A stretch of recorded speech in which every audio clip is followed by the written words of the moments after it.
அனைவருக்கும் வணக்கம். நான் உங்கள் உதயா. இன்னைக்கு நம்ம சேனல்ல இந்த வெயில் காலத்துக்கு ஏற்ற மாதிரி நுங்கு வச்சு நல்ல குழு குழுன்னு ஒரு ரெசிபி எப்படி செய்யறதுன்னு பார்க்கலாம். நுங்குல இருக்கக்கூடிய இந்த மேல் தோலை நல்லா சீவி எடுத்துட்டு இதை நல்லா பொடியாக கட் பண்ணி எடுத்துக்கோங்க. பொடியாக கட் பண்ணி எடுத்த நுங்கை ஒரு மிக்ஸி ஜாருக்கு மாற்றிக்கலாம். உங்களுக்கு ஏலக்காய் வாசனை பிடிக்கும் அப்படின்னா நீங்கள் ஒரு ஏலக்காய் சேர்த்துக்கோங்க. அடுத்ததாக தேவையான அளவு சர்க்கரை சேர்த்துக்கலாம். நான் ஒரு 4 டேபிள் ஸ்பூன் சேர்த்துக்கிறேன். காய்ச்சி ஆற வச்சு ஃப்ரிட்ஜில் வச்சு நல்லா சில் பண்ணி எடுத்த பால் 1 கப். அந்த 1 கப் பாலில் பாதியை மட்டும் இப்போ சேர்த்துக்கிறேன். இப்போ இதை லேசாக பிளெண்ட் பண்ணி எடுத்துகிட்டு வந்துடலாம். ரொம்ப நைஸாக அரைச்சிடாதீங்க. இது போல் ஒன்றும் பாதியமாக இருக்க மாதிரி பிளெண்ட் பண்ணி எடுத்துக்கோங்க. இப்போது 1 கப் பாலில் மீதி பால் எடுத்து வச்சுருக்கோம் இல்லையா, அதையும் இதோட சேர்த்துட்டு இன்னும் ஒரு முறை இதை பிளெண்ட் பண்ணி எடுத்துக்கலாம்.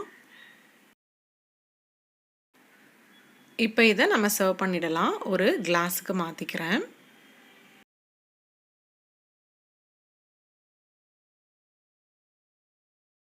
இதுக்கு மேலே நுங்கை சின்ன சின்ன துண்டுகளாக கட் பண்ணி சேர்த்துக்கலாம். அவ்வளோதான், நுங்கு மில்க் ஷேக் தயாராகிடுச்சு. நீங்களும் இதை ட்ரை பண்ணி பாருங்கள். இந்த வீடியோ உங்களுக்கு பிடிச்சிருந்தா லைக் பண்ணுங்கள். நன்றி.